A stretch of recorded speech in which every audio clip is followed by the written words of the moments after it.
శివమహాపురాణంలో Rudra సంహితను సతీకాండలో 9th chapter. బ్రహ్మ చెప్పిన విధానంగా ఆ పరమేశ్వరుని మోహింపజేయడానికి అక్కడికి వెళతాడు, కానీ విఫలమైపోతాడు. విఫలమైపోయిన తర్వాత మళ్ళీ బ్రహ్మ ఆ మన్మధుడికి సహాయంగా మరుద్గణములు ఉత్పత్తి చేసి మళ్ళీ అక్కడికి పంపిస్తాడు. వాళ్ళందరూ అక్కడికి వచ్చినా సరే మళ్ళీ విఫలమైపోతారు. ఆ గణాల సహితంగా మళ్ళీ ఆ మన్మధుడు బ్రహ్మ దగ్గరికి వెళ్ళిపోతాడు. బ్రహ్మో ఉవాచ తస్మిన్ గతే సానుచరే శివస్థానం చ మన్మతే చరిత్రమభవచ్చిత్రం తచ్చుణశ్వ మునీశ్వర. బ్రహ్మ మళ్ళీ ఇలా చెప్పాడు, ఓ మునీశ్వర, అనుచరులను తీసుకునేదైతే రతీదేవి ఆయన భార్య, అలాగే వసంతుడు, వాళ్ళిద్దరిని తీసుకున్నాడు. తన అనుచరులను తీసుకుని శివుడు ఎక్కడ ఉంటే, ఎందుకంటే ఏం చెప్పాడు బ్రహ్మ, పర్వతాల దగ్గరలో ఉన్న, గుహాలలో ఉన్న, నదీ తీరాల్లో ఉన్న, ఏ ప్రదేశంలో ఉన్నా సరే నువ్వు ఎక్కడ ఉంటే అక్కడికి వెళ్ళి ఎలా అయినా సరే పరమేశ్వరుని మోహింపచేయి అన్నాడు. అందుకని తన అనుచరుల్ని తీసుకుని మన్మదేవుడు ఆ పరమేశ్వరుడు ఉన్న శివస్థానాల దగ్గరికి వెళ్ళాడు. అద్భుతమైన చరిత్ర అది, అందుకని అది నీకు వినిపిస్తాను అన్నాడు బ్రహ్మ. గత్వా తత్ర మహావీరో మన్మతో మోహకారక స్వప్రభావం తథానాశు మోహయామాస ప్రాణిన. సకల లోకాలని, ఎందుకంటే ఆ పుట్టినప్పుడే ఇచ్చిన వరం, సర్వవ్యాపిగా ఉంటాం, అందరి మీద నీ ప్రభావం ఉంటుందని చెప్పాడు. అందుకని అందరినీ కూడా మోహానికి గురి చేయగలిగిన ఆ మహావీరుడైన మన్మధుడు ఆ ప్రదేశానికి వెళ్ళి అక్కడ మళ్ళీ తన ప్రభావాన్ని మొత్తం కూడా విస్తరింపజేశాడు. ఈ ప్రభావం పరమేశ్వరుడి మీద పడలేదు, కానీ అక్కడున్న సకల ప్రాణులు కూడా ఆ మోహానికి లోబడిపోయాయి. వసంతోపి ప్రభావం స్వం చకార హరమోహనం సర్వే వృక్ష ఏకదేవ ప్రఫుల్ల అభవన్ముని. ఓ ముని, ఆ వసంతుడి కారణంగా అక్కడ మహేశ్వరుడైతే మోహానికి ఏమి ప్రభావం కలగలేదు, కానీ ఈయన్ని మోహింపజేయాలని ఏదైతే అక్కడ విస్తారంగా అవన్నీ చేశారో దాని ప్రభావం అక్కడున్న, అంటే సమస్త వృక్షాలు కూడా ఎలా ఉన్నాయి అంటే పువ్వులు ఎట్లాంటివి అంటే సువాసన భరితే, కొన్ని కొన్ని మనకి ఎంత మత్తులోకి తీసుకెళ్ళిపోతాయి అన్నట్టుగా ఉంటాయి. అంత సువాసన భరితమైన పువ్వులు చాలా అంతలాగా మొత్తం అంతా వ్యాపించే, ప్రతి చెట్టుకి అంతలాగా ఉన్నాయి. వివిధాన్ కృతవాన్ యత్నాన్ రత్యా సహ మనోభవః జీవాః సర్వే వశం యాతాః సగణేశః శివో నహి. అదే సమయంలో రతీదేవి ఏదైతే మన్మధుడు యొక్క భార్య, ఆవిడతో ఆయన్ని ఎవరైతే మునుల్ని సైతం కూడా మోహింపజేసే ఆ అవతారం కలిగి, పైగా శరీరం నుంచి కూడా సువాసనలు వస్తూ ఉంటాయి.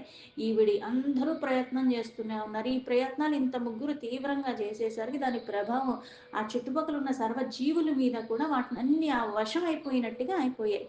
ఆ గణాల సహితంగా ఆ పరమేశ్వరుడు ఎక్కడైతే ఉన్నాడో, అంటే ఇక్కడ ఆ గణాలు కూడా అందులోకి వశం అవ్వలేదు, కానీ వేరే జీవులందరికీ కూడా ప్రభావం చూపించింది. ఆ పరమేశ్వరుడు గణాల సహితంగా ఎక్కడైతే ఉన్నావో అక్కడ మాత్రం వీళ్ళ ప్రభావం ఎంత చేసినా వేరే జీవుల మీద అవి వశమైపోయాయి, కానీ ఈ గణాలు కూడా పరమేశ్వరుడు కూడా ఏమీ మోహానికి లోబడలేదు. సమధోర్మధనాస్యాసన్ ప్రయాస నిష్ఫలా ముని జగమసా నిజస్థానం నివృత్య విమధస్తథా. ఓ ముని, ఈ ప్రకారమైన చేష్టలు అక్కడ రతీదేవి, మన్మధుడు, వసంతుడు ముగ్గురు చేస్తున్నారు. వసంత సహితంగా అక్కడ చేస్తుంటే సమస్త ప్రయత్నాలన్నీ కూడా ఏమవుతున్నాయంటే నిష్ఫలం, ఫలితం ఏమి చూపించట్లేదు. కృత్వా ప్రణామం విధయేమహం గద్గదయా గిరా ఉవాచ మదనో మాం చోదాసీనో విమధూముని. ఆ ప్రయత్నాలన్నీ ఫలితం లేకుండా అయిపోయినాయి. ఇంకా అహంకారానికి ఇప్పుడు కొన్ని కొన్ని ఎలా ఉంటాయంటే, నేను ఏదన్నా చేయగలను అనుకుని ఒక పని మొదలుపెట్టాం అనుకున్నాం, ఎంత చేస్తున్నా పని అవ్వట్లేదు. అది అవ్వనప్పుడు ఏమొస్తుంది అంటే కోపం వచ్చేస్తుంది, ఖర్చు వచ్చేస్తుంది మనకి సాధారణంగా.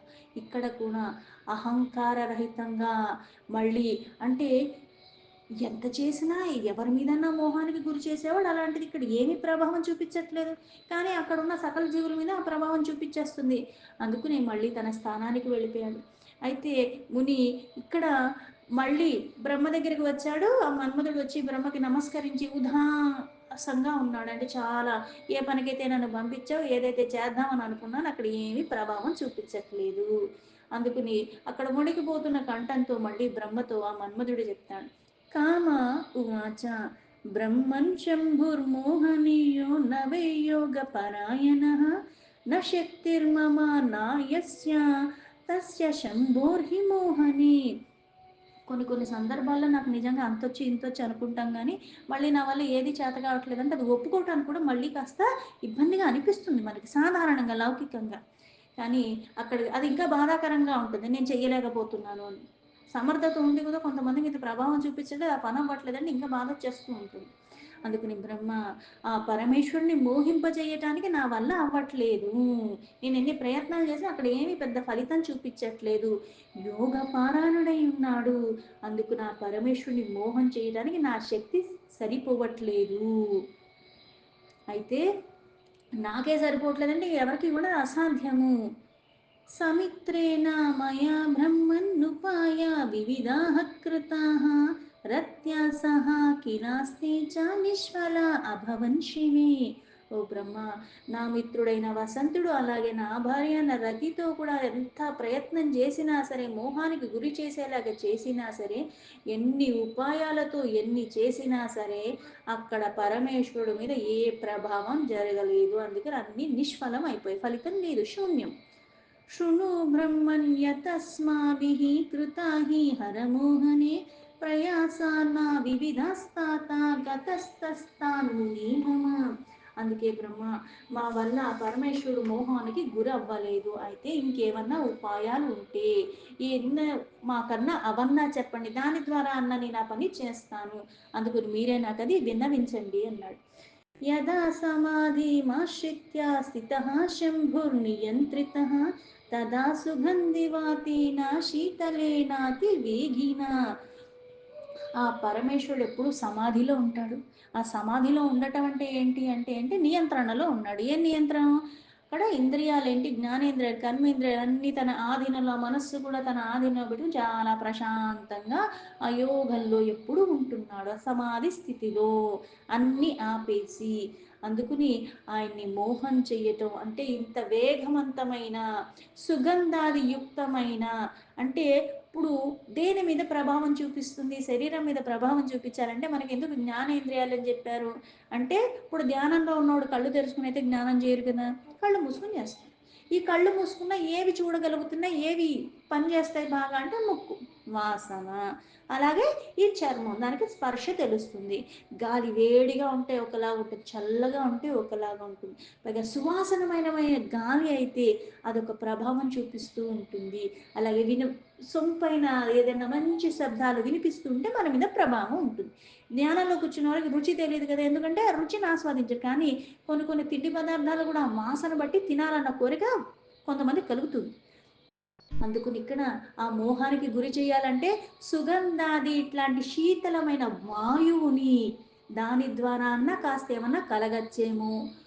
ఉద్వేజయామి రుద్రం స్మాం నిత్యం మోహనకారిణ ప్రయత్నతో మహాదేవం సమాధిస్థం త్రిలోచనం. అలాగే ఆ వేగవంతమైన సుగంధభరితమైన వాయువు అలాగే చల్లగా వీచేలాగా త్రినేత్రుడైన మహాదేవుడు రుద్రుడికి కాస్త చంచలత్వానికి లోబడతాడేమో, ఇదొక ఉపాయమే. మళ్ళీ అనుమానాస్పదమే, ఇది కూడా ప్రభావం చూపిస్తుంది అంటానికి వీల్లేదు. శ్వాసాయ కాస్తతా పంచ సమాధాయ శరాసనం తస్యాభీతో భ్రమత్తస్తు మోహయస్తద్ గణానహం. నేను నా ధనస్సు అలాగే నా దగ్గర ఉన్న 5 బాణాలు తీసుకుని ఆయనకి అన్ని వైపులా కూడా అవన్నీ వదిలేస్తాను. అయితే వాళ్ళ గణాల్ని, అంటే ఇప్పుడు ఎలా ఉంటుందంటే నేను మోహానికి గురవ్వకపోయినా సాధారణంగా లౌకికంగా నా చుట్టుపక్కల ఉన్న వాళ్ళందరూ కూడా మోహానికి లోబడినప్పుడు ఎలా ఉంటుంది. ఇప్పుడు ఉదాహరణకి నేను సిగరెట్ తాగట్లేదు, నా చుట్టూ ఉన్న నా స్నేహితులందరూ తాగుతున్నారు. తాగుతూ తాగుతూ ఉన్నప్పుడు ఇప్పుడు పొగ బయటికే వదులుతారు, లోపలికైతే పీల్చుకోరు కదా, సిగరెట్ కానీ మందు కానీ ఇంకోటి ఏదన్నా అనుకుందాం, ఓకే ఏదో ఒకటి అలవాటు. అవి చూడగా చూడగా చూడగా ఈరోజు ఇట్లానే చూస్తూ ఉంటే ఏమవుతుంది, ఏదో ఒక్కరోజు పోనీ వాళ్ళ పరిహాసంగా ఒక్కటే కదా ఒక దమ్ము పీల్చి పోయిందేవింది. పైగా ఇది పీలుస్తూ ఉంటే బుర్ర కాస్త ప్రశాంతతకు లోబడుతుంది అన్నట్టుగా కొన్ని మళ్ళీ చెప్తారు. వీడికేదో టెన్షన్ వచ్చింది అనుకుందాం ఆ రోజు. నేను కూడా అది తీసుకుంటా. తీసుకుని అబ్బా! అది నిజంగా చాలా హాయి ఇస్తుంది అని అనుకుంటా. అంటే వాడు చెప్పిన దాని ప్రభావం నేను చేశాక మళ్ళీ అవి చూసి చూసి దాన్ని మళ్ళీ నేను కూడా అలవాటు చేసుకున్నాను. అంటే చూసింది, విన్నది ఇవన్నీ కూడా నాకు ప్రభావం చూపిస్తున్నాయి సాధారణంగా, లౌకికంగా. ఇక్కడ అంటే ఎప్పుడైతే సుగంధభరితమైన ఈ వాయువు అంతలాగా వీస్తూ ఉంటుందో ఆ సమయంలో కాస్త చంచలత్వానికి లోబడే ఆ సందర్భాల్లో నేను నా ధనుస్సుని, నా 5 బాణాల్ని తీసుకుని ఆయన 4 వైపులా వేసినప్పుడు ఆయన గణాల్ని మోహానికి గురి చేస్తాను. గణాల మోహానికి లోబడినప్పుడు గణాలందరూ అక్కడి నుంచి ఆయన సన్నిధిలో నిలవలేరు. ఆయన ఎప్పుడు ధ్యానంలో ఉంటాడు. మమ ప్రవేశమాత్రేణ సువశ్యాः సర్వజంతవः అభవద్వికృతో నైవ శంకరः సగణః ప్రభుః. ఆ ప్రదేశం అప్పుడు నేను ప్రవేశిస్తే ఆ సమస్త ప్రాణులు కూడా మోహానికి లోబడిపోతాయి. అయితే గణాల సహితంగా పరమేశ్వరుడు ఉంటారు కాబట్టి ఆయన వికారయుక్తం అవ్వడు. అంటే ఇక్కడ ఇంతలా చేసినప్పటికీ కూడా గణాలు మోహానికి లోబడతాయి కానీ ఆయన మాత్రం వికారంతో ఉండడు. ఆయన ధ్యానంలో లీనమై ఉంటాడు. ఆయన ఎప్పుడు అన్ని జయించిన వాడు కాబట్టి ఆయనకి చుట్టుపక్కల దాంతో దేని ప్రభావం ఆయన మీద ఎప్పుడూ ఉండదు కాబట్టి ఆయన మాత్రం దానికి ఎక్కడికి కూడా అంటే గణాలందరూ అంటే చుట్టుపక్కల ఏది అయిపోయినా సరే నువ్వు నిజంగా నియంత్రణతో ఉన్నావంటే ఎలా ఉంటావు? ప్రదేశంతో కానీ ఆ చుట్టుపక్కల ఉన్న దాంతో కానీ దేనితోనూ సంబంధం లేకుండా ఉంటావు. ఆ స్థితిలో ఉండగలిగేది కొందరే. లేకపోతే చిన్న చిన్న వాటికి కూడా మనకి వికారం ఉత్తినే వచ్చి కూర్చుంటూ ఉంటుంది. ఎందుకు? మనం అలాంటి వాళ్ళం కాబట్టి. యదా హిమవతః ప్రస్థాంసా గతః ప్రమతాధిపః తత్రాగతస్తదేవాహం సరతీః సముద్రువిధే. ఓ విధాత, ఇక్కడ ప్రమతాధిపతి ఆ పరమేశ్వరుడు హిమాలయాల శిఖరం మీద ఉండి అక్కడ కూడా అంటే ఇక్కడ ఏ ప్రదేశానికన్నా వెళ్ళమన్నాడు. ఇక్కడ గణాల సహితంలో ఉన్నప్పుడు కూడా ఆయన మీద ప్రభావం చూపించలేదు, ఆయన గణాల మీద చూపించింది. తర్వాత ఆయన హిమాలయ శిఖరం మీద ఉన్నప్పుడు కూడా అప్పుడు కూడా వసంత రతితో కలిసి నేను అక్కడికి కూడా వెళ్ళాను. అక్కడ కూడా ఎన్ని ప్రయత్నాలు చేసినా అక్కడ పెద్దగా ప్రభావం ఏమీ చూపించలేదు. అంటే ప్రదేశం మారుతుంది కానీ ఆయన మీద ఎటువంటి ప్రభావం ఉండట్లేదు ఎన్ని రకాలుగా తలకిందులుగా చేసినా. యథా మేరు గతే రుద్రో యథా వా నాగకేసరం కైలాసం వా యథా యాతస్ తత్రాహం గతవాంస్తథా. మళ్ళీ మేరు పర్వతం దగ్గర వెళ్ళినప్పుడు అక్కడ నాగకేసర పర్వతం దగ్గర వెళ్ళినప్పుడు అక్కడ కూడా అంటే హిమాలయాల దగ్గరికి వెళ్ళినప్పుడు మేరు పర్వతం దగ్గరికి వెళ్ళినప్పుడు నాగకేసర పర్వతం దగ్గరికి ప్రతి పర్వతం దగ్గరికి నేను వెళ్ళాను. వసంతుడు వెళ్ళారు, రతీదేవి కూడా వెళ్ళింది. ఎన్ని రకాలుగా అక్కడ కూడా ఎన్ని చేసినప్పటికీ కూడా మళ్ళీ ఆయన కైలాస పర్వతానికి కూడా ఏమీ దీని ప్రభావం లేదు. తన మార్గంలో తను వెళ్ళిపోతున్నాడు. మళ్ళీ కైలాస పర్వతానికి వచ్చాడు. అక్కడ కూడా ప్రయత్నం చేశాను. యథా త్యక్త సమాధిస్తు హరస్తస్థౌ కదాచన తదా తస్యా పురశ్చక్రాయుగం రజిత వాహనం. ఇలా ఎప్పుడు సమాధి స్థితిలోనే ముక్తుడై ఉంటున్నాడు. ఏ ప్రభావం లేదు ఆయన మీద. ఆయనకి ఇలా నేను ఎన్ని రకాలుగా చక్రాలు రచించి ఉన్నట్టుకంటే వ్యూహాలు పన్నినట్టుగా బోల్డ్ బోల్డ్ చేశాను. అయినా సరే అంటే అక్కడ హావభావయుక్తంగా ఎన్ని రకాలుగా చేసినా ఆయన మీద అస్సలు ఎటువంటి ప్రభావం లేదు. తచ్చబ్రూయుగళం బ్రహ్మన్ హావభావయుతం ముహు నానాభావాకర్షిశ్చ దాంపత్య క్రమముత్తమం. ఆ దాంపత్య భావనలు అనుకరణగా ఆయనలో ఏమన్నా కలుగుతాయేమో, నీలకంఠుడైన మహాదేవుడి మీద ఏమన్నా ప్రభావం చూపిస్తుందేమో అని ఇలా ప్రయత్నాలు కూడా చేశాను కానీ ఏమీ ప్రయోజనం లేదు అన్నాడు. నీలకంఠం మహాదేవం సగణం తత్పురస్థితాః ఆకర్షార్మోహితం భావం మృగశ్చ పక్షిణస్తథా. అయితే అక్కడ ఉన్న పశువులు పక్షులు ఏవైతే ఉంటాయో అక్కడ ఆ గణాల సహితంగా పరమేశ్వరుని మళ్ళీ మోహింపజేయటానికి మళ్ళీ ప్రయత్నం చేశాను. చాలా రకంగా అంటే ఇక్కడ జంట జంట పక్షులు, జంట జంట జీవులు అన్నీ ఉన్నట్టుగా ఆ మోహానికి ఆ హావభావాలతో ఆయన మీద ప్రభావం చూపేలాగా ఎన్ని చేసినా సరే అక్కడ కూడా ఏమీ ప్రయోజనం లేదు. మయూరామిథునం తత్రాకర్షిద్భావం రసోత్సుకం వివిధాం గతిమాశ్రిత్య పార్శ్వే తస్య పురస్తత. రతితో అలాగే మయూర అంటే ఇక్కడ నెమలి అన్ని రకాలుగా అంటే పక్షుల్ని జీవుల్ని అందరి మీద ప్రభావం చూపించి ఎన్ని రకాలుగా చేసినప్పటికీ కూడా అక్కడ ఏమి ప్రదర్శించినా సరే ఆయన మీద ఏ ప్రభావం లేదు. నాలబద్ధ వివరం తస్మిన్ కదాచిదపి మత్సరః సత్యం బ్రవీమి లోకేశ మమ శక్తిర్న మోహనే. నా శక్తి మొత్తం నాకు వచ్చిన విద్యలన్నీ కూడా అక్కడ నేను ప్రదర్శించినప్పుడు కూడా నా బాణాలు కాదు కదా, ఎన్ని రకాలుగా నేను ఎన్ని చేసి అటు ఇటు చేసినా సరే నేను నిజంగా పరమ సత్యాన్నే చెప్తున్నాను. ముందు వెనక అటు ఇటు ఎన్ని రకాలుగా నేను ప్రయోగించినా సరే లోకేశ్వరుడు అయిన సదాశివుడు మీద నాది శక్తి పని చెయ్యలేదు. ఆయనకున్న అపారమైన శక్తి కారణంగా ఆయన దీనికి దేనికి లోబడలేదు అన్నాడు. మధురాప్యాకరోత్కర్మ యుక్తం యతస్యామోహనే తచ్చునుష్వ మహాభాగా సత్యం సత్యం వదామ్యహం. ఈ వసంతుడు కూడా మోహానికి గురి చేసేలాగా ఎన్నో ఉపాయాలతో బోల్డ్ బోల్డ్ చేశాడు, కానీ ఓ మహాభాగా బ్రహ్మ ఎన్ని చేసినా మా ప్రయత్నాలన్నీ విఫలమైపోయి మేము సత్యమే చెప్తున్నాము. చంపకాన్ కేశారన్ బాలాన్ కారణాన్ పాటలాస్తదా నాగకేశర పున్నాగాన్ కింశుకాన్ కేతకాన్ వరాన్.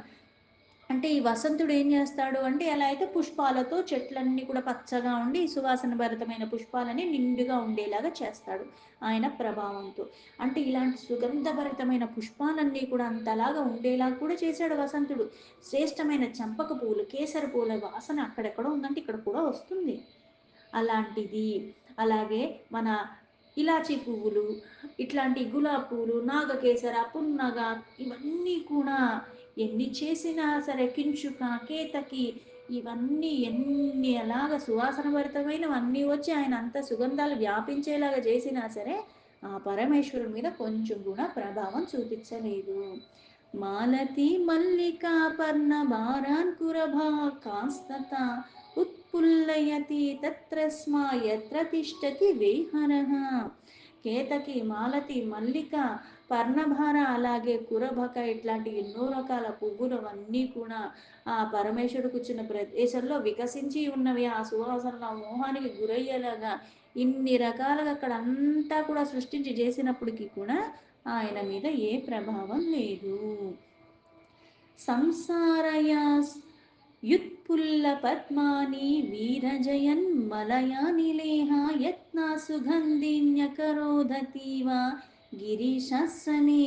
ఆ వసంతుడు కూడా పరమేశ్వరుడు యొక్క ఆశ్రమంలో అక్కడ ఉన్న నది తటాకాల్లో కూడా ఆ పువ్వులేంటి, కమలాలేంటి, పైగా ఈ సువాసన భరితమైన గాలి వీచేటప్పుడు ఈ గాలి దీనికి మళ్ళీ తోడైందంటే సువాసన భరితమైన గాలి వీస్తూ ఉంటుంది. ఎంత ప్రయత్నపూర్వకంగా సుగంధాలన్నీ అన్ని వైపులా వ్యాపించి చేసేలాగా చేసినప్పటికీ కూడా అక్కడ ప్రభావం చూపించలేదు అన్నాడు. దీంతో శివమహాపురాణంలో రుద్ర సంహితలో సతీకాండలో 9 చాప్టర్లో 24 శ్లోక సంపూర్ణం.